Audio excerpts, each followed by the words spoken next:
സുധിയെ അപമാനിക്കുന്നതിൻ്റെ ഇടയിൽ നിധി അങ്ങോട്ട് കയറി വരികയാണ്. അപ്പോഴേക്കും അച്ഛന്മാരും കൂടെ അത് തമാശയാക്കി മാറ്റും. അച്ഛൻ പറയും, എന്ത് പറഞ്ഞാലും സുധിക്ക് ഒരു കഥയുണ്ടാവുക അതിന് പറയാൻ. വീട്ടിലും ഇങ്ങനെയാണോ? നിധി പറയും, അതെ, സുധിക്ക് നല്ല ഹ്യൂമർ സെൻസാണ്. സുധിയെ അച്ഛനെ അടുത്തിരുത്തിയിട്ട് നിധിയോട് അവിടെ ഇരിക്കാൻ പറയും. എന്നിട്ട് അച്ഛൻ കുറേ തമാശകളൊക്കെ പറയാണ്. നിധി റൂമിൽ ഒറ്റയ്ക്കിരിക്കുമ്പോൾ സാന്ദ്ര അങ്ങോട്ട് വരികയാണ്. സാന്ദ്ര ഈ സംഭവിച്ച കഥകളെ പറ്റി ചോദിക്കുമ്പോൾ നിധി അച്ഛൻ വീട്ടിൽ വന്ന കാര്യങ്ങളൊക്കെ പറയാണ്. സാന്ദ്രയ്ക്കും, ഇനി നിനക്ക് ഇവിടെ നിന്നൂടെ? ഇത് കേൾക്കുമ്പോൾ നിധി ചിരിക്കും. നിധി പറയില്ല ഏട്ടത്തി, ഒരാഴ്ച എന്ന് പറഞ്ഞാൽ ഞാൻ അവിടെ നിന്ന് പോകുന്നത്. ഇവിടെ നിന്നാൽ ജോലിയുടെ കാര്യങ്ങളൊന്നും നടക്കില്ല. സാന്ദ്ര പറയും, നിധി നിനക്കിപ്പോൾ നല്ലൊരു ചാൻസാണ് കിട്ടിയത്. നീ നല്ല സമയം നോക്കി അച്ഛനോട് സത്യങ്ങളൊക്കെ പറ.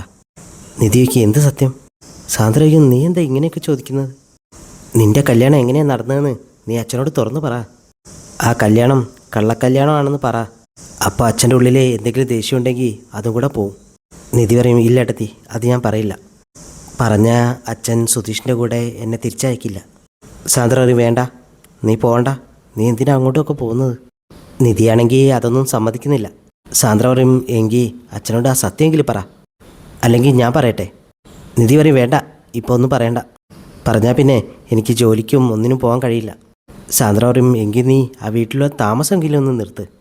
നിധി പറയും, ഏടത്തിക്ക് മാത്രമേ ആ വീട് ഇഷ്ടമില്ലാത്തതുള്ളൂ. എനിക്ക് ആ വീട് ഭയങ്കര ഇഷ്ടമാണ്. അവിടെ ഉള്ളവരൊക്കെ എനിക്ക് വേണ്ടി ഒരുപാട് അഡ്ജസ്റ്റ് ചെയ്തവരാണ്. എനിക്ക് അവിടെ തന്നെ താമസിക്കണം. ഏടത്തി, നമുക്ക് ആ ടോപ്പിക്ക് വിടാം, നമുക്ക് വേറെ എന്തെങ്കിലും സംസാരിക്കാം. ഏടത്തി 1 മണിക്കൂർ അവിടെ നിന്ന് എക്സ്പീരിയൻസിലാണ് ഇതൊക്കെ പറയുന്നത്. ഞാനവിടെ 3-4 മാസമായില്ലേ. സുഭാഷേട്ടൻ എൻ്റെ സ്വന്തം ചേട്ടനാ. നികേഷ് എൻ്റെ സ്വന്തം അനിയനും. ഒരാഴ്ചയല്ലേ, ബാക്കിയൊക്കെ ഞാൻ പറയാം. സുധീഷ് ഹരീഷിനെ വിളിച്ചിട്ടേ വീട്ടിലെ കാര്യങ്ങളൊക്കെ പറയാണ്. ഹരീഷയ്ക്കും, ഇത്രയേ ഉള്ളൂ, ഞാൻ കരുതി അവിടെ തനിക്ക് വലിയ ടോർച്ചറാണെന്ന്. സുധീക്കും, എന്നെ കെട്ടിയിട്ട് അടിച്ചാൽ മാത്രമേ ടോർച്ചറാവൂ? ഇതൊരു തരത്തിൽ ടോർച്ചറാണ്. പിന്നെ അവിടെ എന്തൊക്കെയുണ്ട് വിശേഷങ്ങൾ? അത് ചോദിക്കുമ്പോൾ ഹരീഷ് നീതു വർക്ക്ഷോപ്പിൽ വന്ന കാര്യങ്ങളൊക്കെ പറയാണ്. ആ സമയത്ത് നിധി അങ്ങോട്ട് വരും. നിധി പറയും, കുറേ നേരമല്ലോ, ആരാ ഫോണിൽ? സുധി പറയും, ഹരീഷാണ്. നിധി ഫോൺ വാങ്ങി ഹരീഷിനോട് സംസാരിക്കുകയാണ്. നിധി സുഭാഷേട്ടനെ ചോദിക്കുമ്പോൾ ഹരീഷ് സുഭാഷേട്ടനെ വിളിക്കുകയാണ്. നിധി പറയും, ഞാൻ വീഡിയോ കോളിൽ വരാമെന്ന് പറയും. എന്നിട്ട് അവർ വീഡിയോ കോൾ ചെയ്ത് കുറേ സംസാരിക്കും. കോൾ കഴിഞ്ഞിട്ട് നിധി പറയും, ഉറക്കം വരുമ്പോൾ എൻ്റെ റൂമിലോട്ട് വന്നാൽ മതി. സുധിക്കും, നിധിയുടെ റൂമിലോ? അതൊക്കെ വലിയ പ്രശ്നമാവില്ലേ? നിധി പറയും, വന്നില്ലെങ്കിലാണ് പ്രശ്നം. എൻ്റെ റൂം നല്ല സ്പീഷ്യസ് ആണ്. നിധി പോയി കഴിയുമ്പോൾ സുധിക്ക് സന്തോഷമാവും. സുധി അവിടെ നിന്ന് ഒരു ഡാൻസൊക്കെ കളിക്കും. അമ്മ പാലുമായിട്ട് വന്ന് അരുണ് കൊടുക്കുകയാണ്.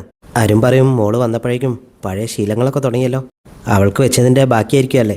അമ്മ പറയും, അവൾ 4 മാസം കൊണ്ട് ആകെ എന്തോ ആയിപ്പോയി, ഇനി അവളെ ഒന്ന് ശരിയാക്കി എടുക്കണം. അമ്മയോട് നിധിയെ അങ്ങോട്ട് വിളിക്കാൻ പറയും. അമ്മ നിധിയെ വിളിക്കാൻ പോകുമ്പോൾ അരുണും അച്ഛനും കൂടെ സുധിയെ എവിടെ കിടത്തുമെന്ന് ഡിസ്കസ് ചെയ്തുകൊണ്ടിരിക്കുകയാണ്. നിധിയുടെ റൂമിലെ അവനെ കയറാൻ സമ്മതിക്കരുത്. അവൻ ഡ്രൈവറായി വന്നപ്പോൾ എവിടെ കിടന്നോ അവിടെ തന്നെ കിടന്നാൽ മതി. ഇതൊക്കെ സുധി ഒളിച്ചു നിന്ന് കേൾക്കുന്നുണ്ട്.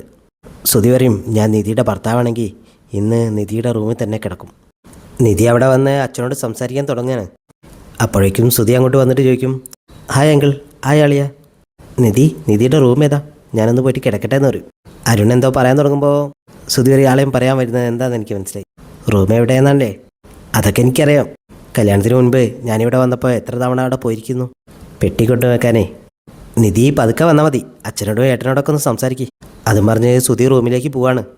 സുധി നിധിയുടെ റൂമിലെത്തിയിട്ട് സ്വന്തം ഓരോ കാര്യങ്ങളൊക്കെ ഇങ്ങനെ സംസാരിക്കുകയാണ്.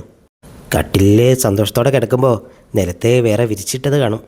സുധി ഒരു, ഓഹോ, ഒക്കെ പ്രിപ്പയർ ചെയ്ത് വെച്ചതല്ലേ, കുഴപ്പമില്ല, അങ്ങ് തറയില്ലെങ്കിൽ തറയിൽ ഒരു റൂമിലെത്തിയല്ലോ. നിധി റൂമിലോട്ട് വരുമ്പോൾ സുധി പറയും, വരൂ.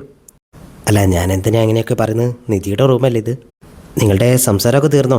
നിധി പറയും, അങ്ങനെ സംസാരിച്ചതൊന്നുമില്ല. നിധി വാതിലടയ്ക്കുമ്പോൾ സുധി പറയും, കുറ്റിയിട്ടോളൂ. ഇനി അച്ഛനും ഏട്ടനും ഇങ്ങോട്ട് വരണ്ടല്ലോ. നിധി പറയും, അവരെന്തിനാ ഇങ്ങോട്ട് വരുന്നത്? സുധി പറയും, കുറേ ദിവസത്തിന് ശേഷം കാണല്ലേ, ചിലപ്പോൾ എന്തെങ്കിലും സംസാരിക്കാനുണ്ടെങ്കിലോ? നിധി പറയും, അതിനി 3-4 ദിവസമില്ലേ,